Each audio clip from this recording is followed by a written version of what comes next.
મારો પતિ રોજ શહેરમાંથી મારા માટે જલેબી લાવતો હતો, જેને હું બહુ શોખથી ખાઈ લેતી હતી, પરંતુ એ પછી મને હોશ નહોતો રહેતો. સવારે ઉઠતી ત્યારે કપડાં ભીના રહેતા હતા અને એક દિવસ પતિએ લાવેલી જલેબીને મેં ફેંકી દીધી અને સૂવાનું નાટક કરીને સૂઈ ગઈ. અને પછી જે મારા પતિએ મારી સાથે કર્યું એ સાંભળીને તમારા રૂવાટા ઊભા થઈ જશે, કારણ કે લગ્નની રાત્રે પતિ રૂમમાં આવતા પહેલા જ મેં લાલ કલરની મોડર્ન સાડી પહેરી હતી કે તે પહેલી જ નજરે મને જોવે અને તેમનું દિલ મારી પર હારી જાય. એમ તો હું ગામડાની હતી, પણ આ સાડી મને મારી મોટી બહેને આપી હતી, જેના લગ્ન શહેરમાં થયા હતા. તેણીએ જ મને પતિને કાબૂમાં રાખવાની ઘણી વાતો જણાવી હતી. મારા પતિ મનોજ રૂમમાં આવ્યા ત્યારે મારી આ સાડી જોઈને ઊભા રહી ગયા. તેમની નજરમાં તો હું ગામડાની છોકરી હતી. મનોજ સામે મોડર્ન સાડી પહેરીને મને શરમ તો બહુ આવતી હતી, પણ હવે તે મારા પતિ હતા અને મારે તેમનું દિલ જીતવું હતું. મેં હંમેશા લગ્નના સપના ઘણી વખત જોયા હતા અને આજની રાત વિશે ખબર નહીં કેટલી વાર વિચાર્યું હતું. મિલનની ક્ષણ સામે આવી ત્યારે મારા દિલના ધબકારા વધી ગયા હતા. મનોજ મારી નજીક આવ્યા અને પ્રેમથી મારો હાથ પકડીને કહેવા લાગ્યા કે તું બહુ સુંદર છે. મનોજના આ શબ્દોએ મને નવી જિંદગી આપી દીધી હતી અને હું પોતાને હવામાં મહેસૂસ કરી રહી હતી. મનોજે ખિસ્સામાં હાથ નાખ્યો તો મને લાગ્યું કે તે મને મોહ દિખાઈની ગિફ્ટ આપશે, પણ મનોજે જ્યારે ખિસ્સામાંથી હાથ કાઢ્યો ત્યારે મને નવાઈ લાગી. તેમના હાથમાં જલેબીની થેલી હતી અને મનોજે પોતે જ તે થેલી ખોલી અને કહ્યું કે લગ્નની રાત્રે સૌથી પહેલા હું તને મારા હાથે જ જલેબી ખવડાવીશ. મનોજની વાત સાંભળીને મારા હોઠ પર સ્મિત આવી ગયું. કહેતા હતા કે મારા માટે ખાસ કરીને શહેરમાંથી જલેબી બનાવડાવીને લાવ્યા છે. મનોજે એ જલેબી પ્રેમથી મારા મોંમાં મૂકી તો મેં પણ ખુશીથી ખાઈ લીધી. તે ખૂબ જ સ્વાદિષ્ટ હતી. મનોજ મારી આંખોમાં આંખો નાખીને મારી સાથે પ્રેમભરી વાતો કરવા લાગ્યા અને મને ખબર નહીં કે હું કેવી રીતે ઊંઘમાં જવા લાગી. થોડી વાર પછી મને હોશ પણ ના રહ્યો. સવારે જ્યારે મારી આંખ ખુલી ત્યારે ઘડિયાળમાં પૂરા 10 વાગ્યા હતા. મારા કપડાં ભીના હતા. હું હેરાન હતી કે આ રાતની રાહ જોવામાં મેં દરેક ક્ષણ ગણી ગણીને વિતાવી હતી. એ રાતમાં હું કેવી રીતે સૂઈ ગઈ. પછી મને મનોજનો વિચાર આવ્યો. ખબર નહીં તે મારા વિશે શું વિચારતા હશે. કપડાં કેવી રીતે ભીના થઈ ગયા હતા. મનોજ રૂમમાં નહોતા. મેં તરત જ મારા કપડાં બદલ્યા અને નાઈ ધોઈને તૈયાર થઈ ગઈ. હું મારા વાળને વળાવી રહી હતી ત્યારે મનોજ રૂમમાં આવ્યા. તેમનો મૂડ ખૂબ જ બગડેલો હતો. કંઈ બોલ્યા પણ નહીં. મેં તેમની સાથે વાત કરવાની કોશિશ કરી તો તે સંપૂર્ણપણે ગુસ્સે થઈ ગયા હતા અને આ વાત મારાથી સહન ના થાય તેવી હતી. મેં વિચારી લીધું હતું કે હું કોઈ પણ રીતે મનોજને મનાવીને જ રહીશ. મનોજના ગયા પછી મારા સાસુ રૂમમાં આવ્યા. મારી આંખોમાં આંસુ જોઈને તેમણે આશ્ચર્ય સાથે પૂછ્યું, શું થયું વહુ? મેં તેમને જણાવી દીધું કે મેં મનોજને નારાજ કરી દીધા છે. તે કહેવા લાગ્યા કે હું હમણાં જ મનોજ સાથે વાત કરું છું. પણ મેં હાથ પકડીને મારા સાસુને રોકી લીધા. તેમણે કહ્યું કે તેમણે મનોજ સાથે કોઈ વાત ના કરે, નહીં તો તે મારાથી વધારે નારાજ થઈ જશે. મારી વાત સાંભળીને તે ચૂપ થઈ ગયા અને કહ્યું કે નાની નાની વાતોને દિલ પર ન લો. થોડા દિવસ મનોજની સાથે રહીશ તો તું તેની આદતને સારી રીતે સમજી જઈશ. હું તેમની વાત સાંભળીને ખુશ થઈ ગઈ હતી. હું મારા માતા પિતાની લાડકી હોવાની સાથે સાથે મારા સાસુની પણ ખૂબ લાડકી હતી. જો કે નાનપણથી જ મને તેમના પુત્ર મનોજ સાથે લગ્ન કરવાની ઈચ્છા હતી અને જેવી જ હું 15 વર્ષની થઈ તો તેમને મને મળવા માટે આવ્યા હતા અને જતા જતા મારું મોં મીઠું કરાવીને જતા રહ્યા. હું ખૂબ ખુશ હતી કારણ કે તે મને ખૂબ પ્રેમ કરતા હતા અને તેથી મારા માતા પિતાને પણ આ સંબંધ સામે કોઈ વાંધો નહોતો. મનોજ શહેરમાં સારી નોકરી કરતો હતો.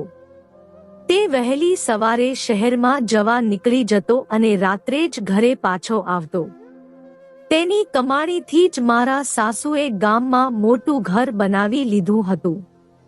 હું અને મનોજ ઘણા વર્ષોથી મળ્યા ન હતા કારણ કે તે વધારે સમય શહેરમાં વિતાવતો હતો. ઘરે આવતો ત્યારે અમારા ગામમાં આવવાનો તેની પાસે સમય પણ નહોતો રહેતો. પરંતુ સંબંધ હોવા છતાં પણ તે મને મળવા અમારા ગામમાં નહોતો આવતો. આ વાતને લઈને મારા દિલમાં અજીબ સવાલો ઉઠવા લાગ્યા હતા. એક દિવસ મેં મારા સાસુને પૂછ્યું, કારણ કે મારા સાસુ મારી માની બહેનપણી હતા, તેથી હું તેમનાથી બિલકુલ શરમાતી નહોતી. એક દિવસ તે અમારા ગામમાં મળવા આવ્યા તો મેં વાતોમાં એમ પૂછ્યું કે મનોજ અમારા ગામમાં કેમ નથી આવતા. મારી મમ્મીએ આ વાત સાંભળી તો મમ્મીએ મને એક થપ્પડ માર્યો અને બોલી, તને આ વાત કરતા શરમ નથી આવતી? તારા થવા વાળા પતિની વિશે આવી વાતો પૂછે છે. હું સ્તબ્ધ થઈ ગઈ હતી. મારા સાસુએ હસતા હસતા કહ્યું કે કેમ નહીં, જેવો મનોજને સમય મળશે તે ચોક્કસ આવશે. જ્યારથી તેને શહેરની હવા લાગી છે તે બહુ ઓછી વાત કરે છે. હવે પહેલા જેવો નથી રહ્યો, પણ ગંભીર થઈ ગયો છે. તેમની વાત સાંભળીને મમ્મી કહેવા લાગી, જ્યારે છોકરાઓ પર જિમ્મેદારી પડે છે ત્યારે તેઓ આ રીતે ગંભીર થઈ જાય છે. એક મારી દીકરીને જ સમજ નથી આવી રહી, મોં ઉઠાવીને જે હોય તે પૂછી લે છે. મમ્મીએ ગુસ્સામાં એક નજર મારી તરફ કરી તો હું ત્યાંથી ઊભી થઈને મારા રૂમમાં આવી ગઈ. તેમના ગયા પછી પણ મમ્મીએ મને 1000 વાર સંભળાવ્યું. મમ્મી ખબર નહીં શું શું કહેતી હતી. હું તો મારા જ ખ્યાલોમાં મગ્ન હતી. હું એ વિચારીને ખુશ હતી કે મારો થવા વાળો પતિ પણ હીરોની જેમ શહેરી બની ગયો છે. મને શરૂઆતથી જ શહેરમાં રહેવાનો ખૂબ શોખ હતો. તેમણે લગ્ન માટે 1 વર્ષનો સમય આપ્યો હતો અને 1 વર્ષ માત્ર સપના જોવામાં જ વિતાવી દીધું હતું. પણ મને શું ખબર હતી, એક દિવસ મારા બધા સપના ધૂળના ઢગલામાં ફેરવાઈ જશે. થોડા દિવસો પછી મારા અને મનોજના લગ્ન ખૂબ જ ધામધૂમથી થયા હતા. હું મનોજની સાથે લગ્ન કરી વિદાય લઈને તેમના ગામમાં આવતી રહી હતી. મારા સાસુએ મારું ખૂબ જ ખુશીથી સ્વાગત કર્યું હતું, પણ લગ્નની રાત્રે સૂઈ જવાને કારણે મનોજ ખૂબ વધારે ગુસ્સે હતા અને આખો દિવસ તેમને મારી સાથે કોઈ વાત ના કરી. હું આખો દિવસ પાણી વગરની માછલીની જેમ તેમની આગળ પાછળ તડપતી રહી, પણ તેમણે મારી સામે એકવાર જોયું પણ નહીં. આખો દિવસ ઘરના ધાબા પર વિતાવ્યો અને ગામમાં મહિલાઓને ધાબા ઉપર જવાની મનાઈ હોય છે, એટલા માટે હું તેમની પાછળ પણ ના જઈ શકી. રાત્રે મનોજ પોતે જ રૂમમાં આવ્યા. રોઈ રોઈને મારી આંખો સૂજી ગઈ હતી. તે મારી બાજુમાં બેસીને કહેવા લાગ્યા, મને માફ કરી દે, હું ગુસ્સામાં આવી ગયો હતો. હું તારી પાસે બેઠો હતો અને તું એટલી ગહેરી ઊંઘમાં સૂઈ ગઈ હતી કે મેં ઉઠાડી તો પણ તું ના ઉઠી, એટલા માટે હું ગુસ્સે થઈ ગયો હતો. હું જાણતી હતી કે ભૂલ મારી હતી, એટલે મેં જાતે જ મનોજ પાસે માફી માંગી અને કહ્યું કે હું આગળ ફરિયાદ કરવાનો કોઈ મોકો નહીં આપું. તે ખુશ થઈ ગયા અને મારા લાંબા વાળના વખાણ કરવા લાગ્યા. હું વિચારવા લાગી કે આખો દિવસ આટલો ગુસ્સો કર્યા પછી મનોજ અચાનક આટલા સારા કેવી રીતે થઈ ગયા હતા. મનોજે ફરી એકવાર જલેબી કાઢી અને એમના હાથ વડે મારા મોંમાં મૂકીને કહેવા લાગ્યા કે જલેબી ખાવાથી હોઠ લાલ થઈ જાય છે, તારા સુંદર હોઠ વધારે સુંદર થઈ જશે. તેમના શબ્દોમાં પ્રેમની એટલી બધી મીઠાશ હતી કે હું લાલચોળ થઈને શરમાઈ ગઈ. મનોજ મારો હાથ પકડીને કંઈક કહી રહ્યા હતા, પણ મને થોડો પણ હોશ ના રહ્યો અને થોડી વાર પછી જ હું દુનિયાથી દૂર થઈ ગઈ હતી. એકવાર ફરી મારી આંખ ખુલી તો સવારના 11 વાગી ગયા હતા. મારા હોશ ઉડી ગયા હતા. હું જાણી ગઈ હતી કે મનોજ એકવાર ફરી ગુસ્સે થઈ ગયા હશે. હવે મને સમજાતું જ નહોતું કે મને આવી રીતે આટલી ગાઢ ઊંઘ કેવી રીતે આવી શકે છે. મારા કપડાં પૂરેપૂરા ભીના હતા અને મને ઠંડી લાગી રહી હતી. હું ઝડપથી નાઈ ધોઈને તૈયાર થઈ ગઈ અને જ્યારે હું રૂમમાંથી બહાર આવી ત્યારે રૂમની બહાર મારા પતિ ગુસ્સામાં મારા સાસુને કહી રહ્યા હતા કે તમે મારા લગ્ન એવી છોકરી સાથે કરાવી દીધા છે જેને ઊંઘવા અને ઉઠવાની કોઈ સમજ નથી. હું કેવી રીતે આની સાથે આખી જિંદગી વિતાવી શકું? આને એ પણ ખબર નથી કે ગામડાની મહિલાઓ સવારે વહેલા ઉઠીને ઘરના કામકાજ કરે છે. તમે સવારથી ઉઠીને ઘરના કામો કરો છો અને તે મહારાણીની જેમ સૂઈ રહી છે. અને જો આવું જ રહ્યું તો હું લાંબો સમય તારી પ્રિય વહુને મારા ઘરમાં સહન નહીં કરી શકું. મનોજના આ શબ્દો સાંભળીને હું ગભરાઈ ગઈ. હું કલ્પના પણ નહોતી કરી શકતી કે મારા પતિ આટલા કડક હશે. આની આગળ વાતો સાંભળવાની મારામાં હિંમત ન હતી. હું ચૂપચાપ રીતે રસોડામાં જતી રહી હતી. મારા સાસુ સાચે જ સવારથી જ કામમાં લાગ્યા હતા, કારણ કે રસોડું પણ સંપૂર્ણ સ્વચ્છ હતું અને બપોરનું જમવાનું પણ તૈયાર થઈ ગયું હતું. હું મનોજની સાથે સાથે મારા સાસુની નજરમાં પણ ખરાબ થઈ રહી હતી. મને સતત મારી જાત પર ગુસ્સો આવતો હતો. ખબર નહીં મને શું થઈ ગયું હતું. હું આખા ઘરનું ગોળ ચક્કર લગાવીને આવી ત્યારે તે બધા કામ કરી ચૂક્યા હતા અને કદાચ આ કારણે મનોજ હદથી વધારે ગુસ્સે હતા. તે ફરીથી ધાબા ઉપર જતા રહ્યા હતા, કારણ કે તેમને સારી રીતે ખબર હતી કે હું તેમની પાછળ ધાબા ઉપર નહીં જઈ શકું. હું આખો દિવસ રડતી રહી, એ ખુશી માટે જેના માટે મેં આખું વર્ષ રાહ જોઈ હતી. હું હજુ સુધી તેમનાથી દૂર હતી. ન તો મનોજનો સાથ પૂરેપૂરો નસીબ થયો હતો કે ન તો તેમના દિલમાં જગ્યા બનાવી શકી હતી, અને મનોજના શબ્દોએ મને સારી રીતે એ વાત જણાવી દીધી હતી કે જો મારાથી કોઈ ભૂલ થશે તો તેમને મને ઘરમાંથી કાઢી મૂકશે.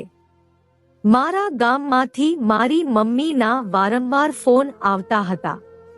મમ્મી કહેતી હતી કે એક અઠવાડિયા માટે અમારા ઘરે આવીને રહી જા. વિધિ પ્રમાણે લગ્ન પછી દીકરી એક અઠવાડિયા માટે તેના પિયરમાં રહેવા માટે આવે છે. હું બિલકુલ જવા માંગતી ન હતી, કારણ કે મનોજ પહેલેથી જ મારા પર નારાજ હતા. આવી સ્થિતિમાં જો હું તેમને છોડીને મારી મમ્મીને ઘરે જતી રહેતી તો કદાચ તે ક્યારેય મારી સાથે વાત ના કરતા. રાત્રે મનોજ રૂમમાં આવી ગયા. મને આશ્ચર્ય થયું કે તે અચાનક સારા કેવી રીતે થઈ ગયા. મારી પાસે બેસીને પોતે જ પૂછવા લાગ્યા કે તારી મમ્મીનો ફોન કેમ આવ્યો હતો.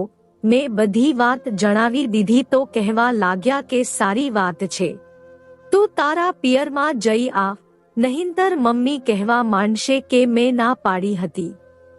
મારી નોકરી પણ આવતીકાલથી શરૂ થઈ રહી છે. હું પણ વહેલી સવારે શહેરમાં જઈશ તો રાત્રે જ ઘરે પાછો આવીશ. તું ત્યાં એક અઠવાડિયું રહીને આવી જજે અને મમ્મીને પણ તારી સાથે લઈ જા. મને મનોજથી આ રીતે દૂર રહેવાનો ભરોસો ન હતો. મારામાં એટલી હિંમત ન હતી કે હું આગળ તેમની વાત સાંભળી શકું, એટલા માટે હું ખુશી ખુશી રાજી થઈ ગઈ. મનોજે ફરી જલેબી કાઢીને પોતે જ મારા મોંમાં નાખી દીધી અને કહેવા લાગ્યા, તું આને ઝડપથી ખાવાને બદલે આરામથી ખાવાનું રાખ. આ શહેરના પ્રખ્યાત હલવાઈની છે, તેનાથી તારા હોઠ રેડ થઈ જશે અને ખૂબ જ સુંદર દેખાશે. હું મનોજને આ રીતે બદલાતા જોઈને ખૂબ જ પરેશાન હતી. તે જેટલા કડક હતા એટલા જ પ્રેમાળ પણ હતા અને તેમનું ગુસ્સે થવું તે બરાબર હતું. મારી ભૂલને કારણે તે ગુસ્સે હતા. મનોજ કહેવા લાગ્યા કે હું મમ્મીને કહીને આવું કે તારે કાલે તારા ગામ જવાનું છે, મારી રાહ જોજે. મનોજની વાત સાંભળીને હું હસી પડી. મેં વિચારી લીધું હતું કે આજે હું કોઈ પણ સંજોગોમાં સૂઈશ નહીં અને મારે મનોજની રાહ જોવાની હતી. ગામમાં જતા પહેલા તેમના દિલમાંથી મારું તમામ અંતર ભૂંસી નાખવું હતું. મેં ઝડપથી મોડર્ન રેડ સાડી પહેરી લીધી. હું દિવાલ ઉપર લાગેલા અરીસામાં મારા હોઠને જોઈને આશ્ચર્યચકિત થઈ ગઈ હતી.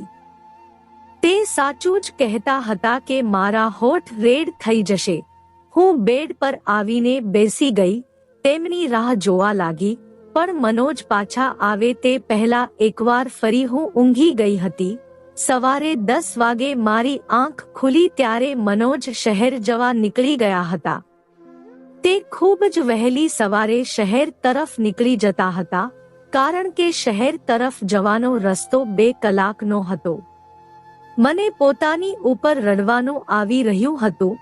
લગ્નના 1 અઠવાડિયા પછી પણ હું મનોજ સાથે કોઈ સંબંધ બાંધી શકી ન હતી અને મનોજના ગુસ્સાનું એકમાત્ર કારણ હું જ હતી. હું એ વિચારીને ચિંતિત હતી કે મારા કપડાં ભીના કેવી રીતે થઈ જાય છે. કદાચ મનોજ મને ઉઠાડવાની કોશિશ કરતા હતા. હું રૂમમાંથી બહાર આવી ત્યારે મારા સાસુ પણ ગામ જવા તૈયાર થઈ ગયા હતા. મારા સાસુ મને જોઈને કહેવા લાગ્યા કે મનોજ તો ઓફિસે જતો રહ્યો છે. હવે આપણે બંનેને ગામ જવા નીકળવાનું છે. હું દુખી દિલથી મારા પિયરમાં જવા માટે નીકળી ગઈ. મારું દિલ તો મનોજની સાથે જ શહેરમાં જતું રહ્યું હતું. હવે મારે તેમને 1 અઠવાડિયા પછી જ મળવાનું હતું. મારા પરિવારના સભ્યો મને જોઈને ખુશ થયા અને મારી નાની બહેન તો ખૂબ જ ખુશ થઈ ગઈ. આખા ગામમાં મારી આવવાની ખબર પહોંચી ગઈ હતી, એટલે સ્ત્રીઓનું ટોળું મને જોવા માટે આવવા લાગ્યું. પડોશી માસીની દીકરી સુનીતાના લગ્ન હતા. તે મારી પાક્કી બહેનપણી હતી. ગામમાં આવીને મને તેના લગ્નમાં જવાનો મોકો મળી ગયો. ખૂબ નાચ ગાન ચાલી રહ્યા હતા, પરંતુ તેમ છતાં મારા દિલમાં કોઈ ખુશી નહોતી, કારણ કે મારું દિલ તો મનોજ પર ચોંટી ગયું હતું. નવાઈની વાત તો એ હતી કે જ્યારથી હું મારી મમ્મીના ઘરે આવી હતી ત્યારથી મને જરાય ઊંઘ નહોતી આવતી અને મનોજ જ્યારે રૂમમાં આવતા ત્યારે તેમના આવતાની સાથે જ પલંગ પર પડીને સૂઈ જતી હતી. અહીંયા તો હું ફક્ત બાજુઓ બદલતી રહેતી હતી. કદાચ મનોજની યાદ મને ઊંઘવા નહોતી દેતી. મહેંદીની રાત્રે પાડોશીની માસીની બહેનનો દીકરો કેશવ શહેરમાંથી લગ્નમાં ફરવા માટે આવ્યો હતો. તે નાનપણથી જ ગામમાં આવતો જતો રહેતો હતો. મને જોતાની સાથે જ મારી પાછળ પાછળ ફરવા લાગ્યો. મને આશ્ચર્ય થયું કે તેને શું થયું છે. તેની નજર મારા પર સ્થિર હતી અને આ વાતને કદાચ મારા સાસુને પણ મહેસૂસ કરી હતી. મને અજીબ ઘબરાટ થઈ રહી હતી. પહેલેથી જ મારી અને મનોજ વચ્ચેનો સંબંધ ઠીક નહોતો અને જો મારી સાસુને કેશવ વિશે ખબર પડી તો મારું ઘર બરબાદ થઈ જશે. તેથી હું મારા પાડોશી માસીના ઘરેથી નીકળીને મારા ઘરે પાછી આવી રહી હતી અને કેશવ મારી પાછળ પાછળ આવતો રહ્યો. મને રોકીને કહેવા લાગ્યો કે હું તને પ્રેમ કરું છું અને જો તું કહે તો હું તારા ઘરે માંગુ મોકલાવી દઉં. કેશવના આ શબ્દોએ તો મારો જીવ જ છીનવી લીધો હતો. મેં ગુસ્સામાં કેશવને કહ્યું કે મારા લગ્ન થઈ ગયા છે અને સારું એ રહેશે કે તું ભવિષ્યમાં આવી વાતો ના કરતો. મારી વાત સાંભળીને કેશવ કહેવા લાગ્યો કે શહેરમાં મારો એક મોટો બંગલો છે અને ગાડી છે. હું તને બધી ખુશીઓ આપીશ, પણ તું તારા પતિને છોડીને મારી સાથે ચાલ. હું હંમેશાથી તને જ પ્રેમ કરું છું. મને શું ખબર હતી કે 17 વર્ષની ઉંમરે જ તું લગ્ન કરી લઈશ. મેં તેને ગુસ્સામાં કહ્યું કે આજે તો આ વાત કહી દીધી છે, પણ ભવિષ્યમાં આવી વાત ના કરતો. હું મારા પતિને ખૂબ પ્રેમ કરું છું અને તારી એક ભૂલ મને બદનામ કરી શકે છે. કેશવ એ વખતે પાછો જતો રહ્યો, પણ મારા માટે સુનીતાના લગ્નની ઉજવણી મુશ્કેલ થઈ ગઈ હતી. તે ખૂબ જ નાલાયક સાબિત થયો હતો. વારેઘડીએ બહાનું કાઢીને તે તેના ફોનમાં મારા ફોટા પાડી રહ્યો હતો. જેમ તેમ એક અઠવાડિયું વીતી ગયું અને હું મારા સાસુ સાથે પાછી મારા ઘરે આવી ગઈ. મનોજ આજે કદાચ કામ પરથી વહેલા પાછા આવી ગયા હતા. અમે કાલે બપોરે ઘરે પહોંચ્યા હતા અને મનોજ પહેલેથી જ ઘરે હતા. મનોજને જોઈને હું ખૂબ ખુશ હતી. જ્યારે હું પોતાનો સામાન રાખવા રૂમમાં ગઈ ત્યારે મનોજ તેમની માતાને મળવા તેમના રૂમમાં જતા રહ્યા. મેં વિચાર્યું કે હું પણ થોડીવાર મનોજ અને મમ્મીજી સાથે જઈને બેસું, પછી ઘરના કામકાજ કરીશ. એટલે સામાન મૂકીને ફરી તેમના રૂમની તરફ આવી તો મારા સાસુના શબ્દોએ મને હેરાન કરી દીધી. હું કલ્પના પણ કરી શકતી ન હતી કે મારા ઘરને બરબાદ કરનાર બીજું કોઈ નહીં પણ મારા સાસુ પોતે જ છે. તે ગુસ્સામાં મનોજને કહી રહ્યા હતા કે મેં નીકળતી વખતે તને કહ્યું હતું કે અમે પાછા આવીએ ત્યાં સુધીમાં તલાકના પેપર બનાવી લેજે, પણ તને તો અક્કલ જ નથી. મેં મારી આંખે જોયું છે કે તારી પત્ની કેટલી ખોટી છે, પણ તે તો આંખોમાં પટ્ટી બાંધી રાખી છે. મનોજ કહેતા હતા કે માં મારા માટે તેને છોડીને જવું તે શક્ય નથી. તે મારી પત્ની છે. હું તેને પ્રેમ કરું છું. તેનામાં હજારો ભૂલો હશે, પરંતુ હું તેને ક્યારેય જિંદગીમાંથી અલગ નહીં કરી શકું. મનોજ મારા પ્રેમની વાત કરી રહ્યા હતા અને મારા સાસુ બુરાઈ કરવામાં ડૂબેલા હતા. હું સમજી નહોતી શકતી આ બધું શું થઈ રહ્યું છે. મારા સાસુએ મારા લગ્ન આટલા રસથી કરાવ્યા હતા, તો તે મને તલાક કેમ અપાવવા માંગે છે?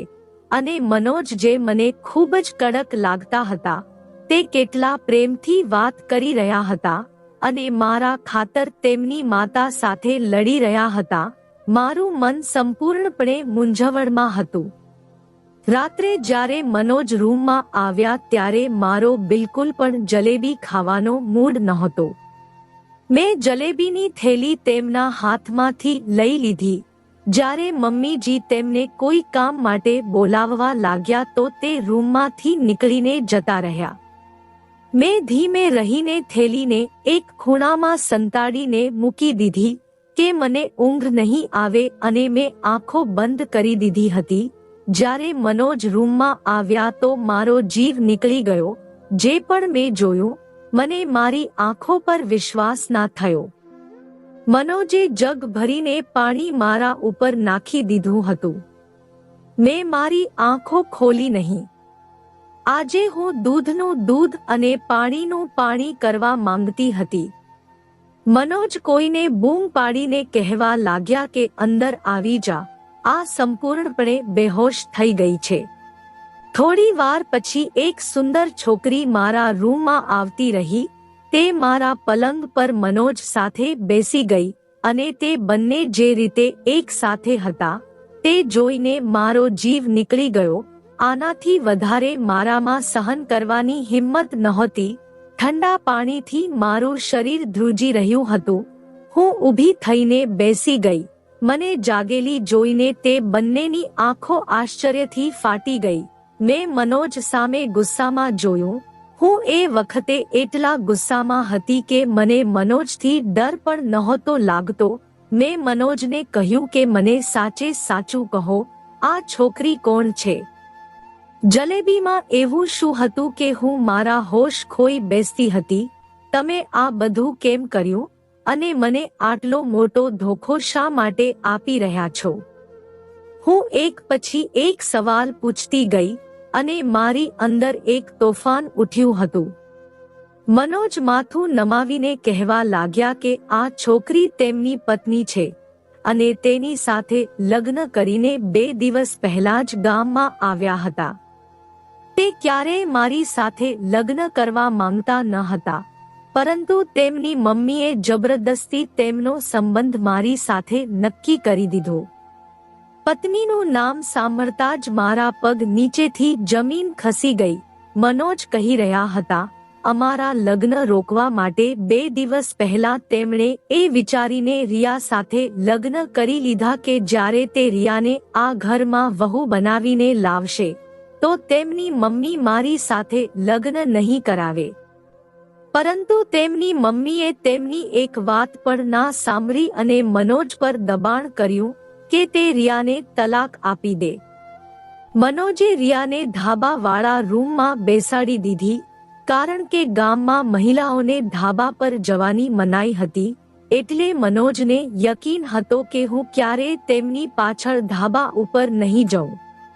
મનોજ જાણી જોઈને જલેબીમાં નશાની દવા મિક્સ કરતા હતા, કેમ કે હું સૂઈ જાઉં અને રોજે રાત્રે અમારા રૂમમાં જ રિયા સાથે તેમણે વખત ગુજારે.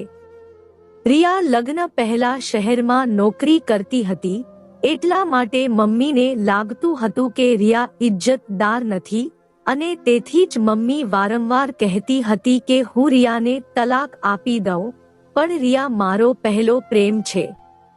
મનોજ કહેતા હતા કે મમ્મીએ આત્મહત્યા કરવાની ધમકી આપી હતી, તેથી જ મનોજે મને અપનાવી હતી.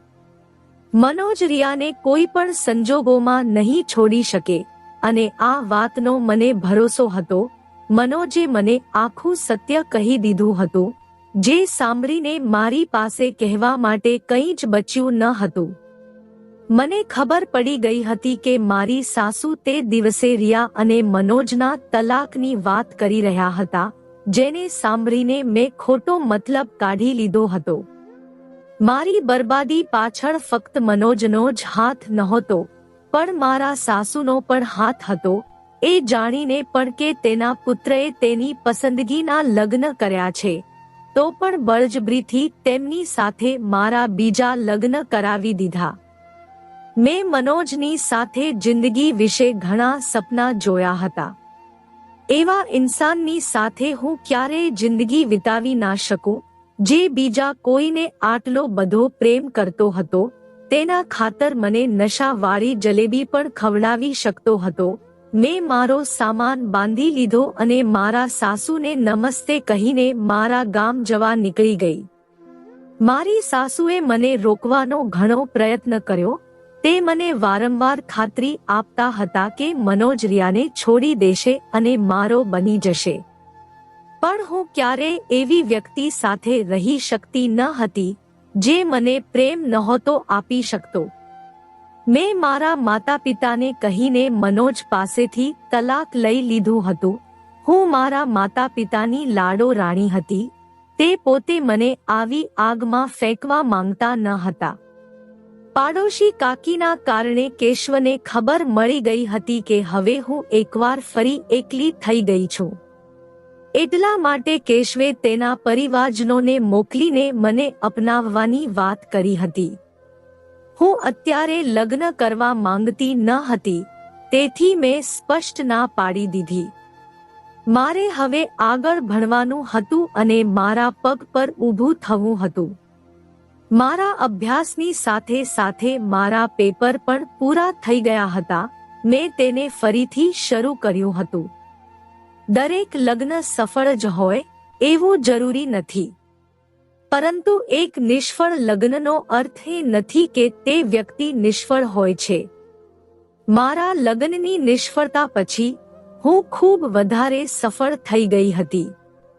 ભણવામાં પહેલો નંબર મેળવીને અમારા ગામનું નામ સમગ્ર જિલ્લામાં રોશન કરી દીધું હતું. જો મારી કોઈ વહાલી બહેન કે દીકરી અસફળ દાંપત્ય જીવનનો ભોગ બની હોય તો એ યાદ રાખજો કે જિંદગીમાં આગળ વધવા માટે નવા રસ્તાઓ શોધવાનું શરૂ કરો અને જિંદગીમાં અન્ય સફળતા મેળવો. વિડીયોને છેલ્લે સુધી જોવા માટે ખૂબ ખૂબ ધન્યવાદ દોસ્તો. તો દોસ્તો, આ વાર્તા તમને કેવી લાગી કોમેન્ટ કરીને જરૂર જણાવો. પસંદ આવી હોય તો પ્લીઝ લાઈક કરો, શેર કરો અને આપણી ગીતા વોઇસ ચેનલને સબસ્ક્રાઇબ કરો.